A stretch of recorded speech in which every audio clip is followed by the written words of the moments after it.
हिंद के इतिहास में जब शौर्य और वीरता की बात की जाएगी तब पेशवा बाजीराव का नाम हमेशा सामने आएगा।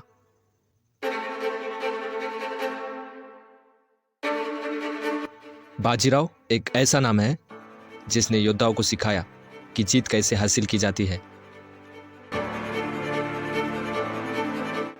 अपनी बिजली की गति और दुश्मन पर बरसने वाली तलवार के दम पर पेशवा बाजीराव ने मराठा साम्राज्य की ताकत को बढ़ाते हुए कहा, अब वक्त आ चुका है जब हिंदुस्तान की सत्ता इन कमजोर मुगलों से छीन ली जाएगी।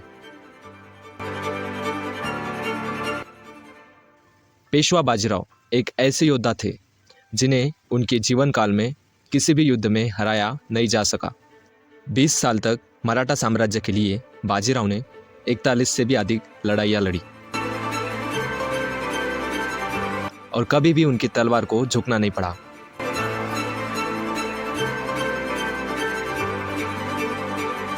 हिंदुस्तान के इतिहास में सर्वश्रेष्ठ योद्धा के तौर पर दर्ज बाजीराव की कुछ विशेषताएं थी जो उन्हें योद्धाओं से अलग और श्रेष्ठ बनाती थी। बाजीराव को सर्वश्रेष्ठ सेनापति कहे जाने की वजह जानने के लिए हमें उनकी युद्ध नीति और हमले और बचने की तरकीबों को समझना होगा।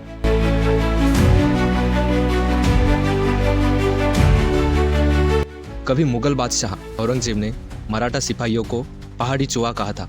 इसका कारण था डेक्कन के पहाड़,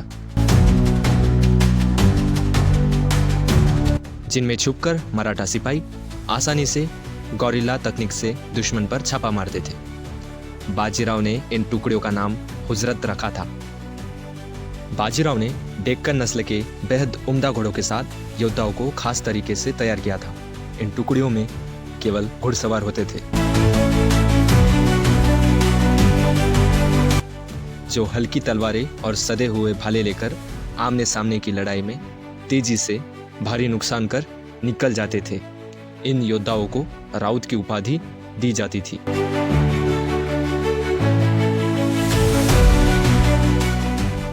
जो एक दिन में 40 मील तक का सफर कर सकते थे।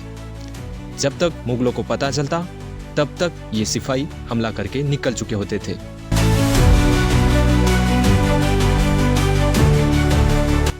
बाजीराव ने अपने सैनिकों का उत्साह और जोश किस तरह से भरा जाता है यह शायद कोई और नहीं जानता था।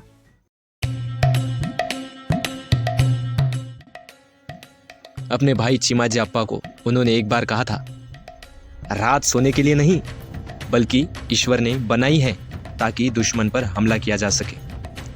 तोपों के सामने तुम्हारी ढाल और दुश्मन के खिलाफ इस्तेमाल होने वाली तलवार है रात।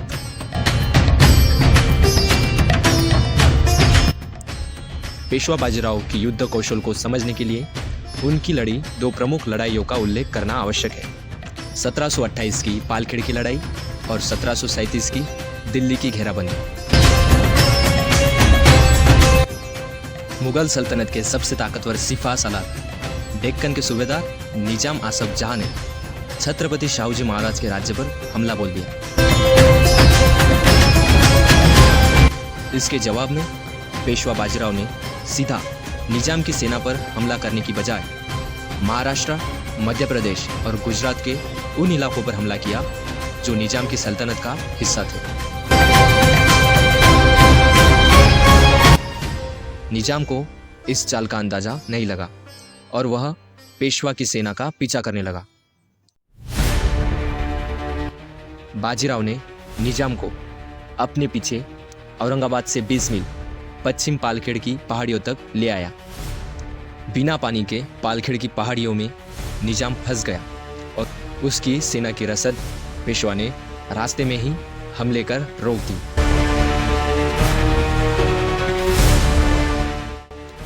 अंततः निजाम को अपमानजनक संधि पर हस्ताक्षर करने पड़े जो 6 मार्च 1728 को मुंगी पैठन गांव में हुई थी।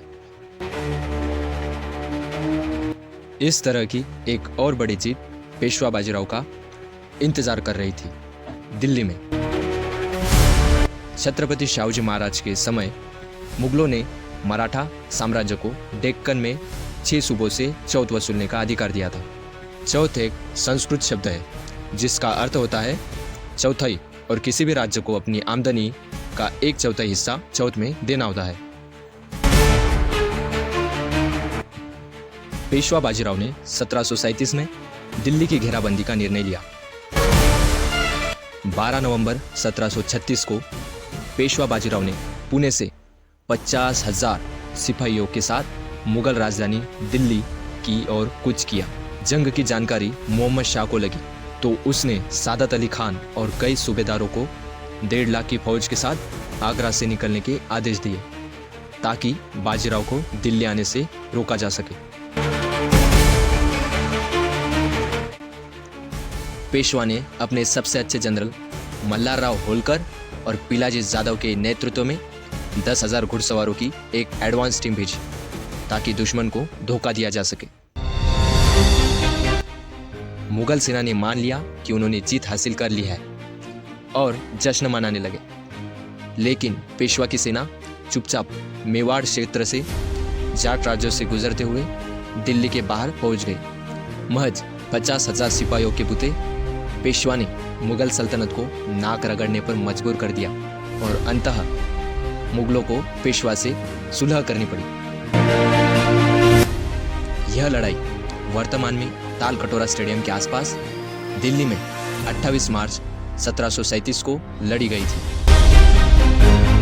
उनकी वीरता और शौर्य को सलाम करते हुए कभी ब्रिटिश आर्मी के अफसर बर्नार्ड मॉन्टगोमेरी ने कहा था, बाजीराव भारत के इतिहास में सबसे बेहतरीन घुड़सवार सेनापति थे,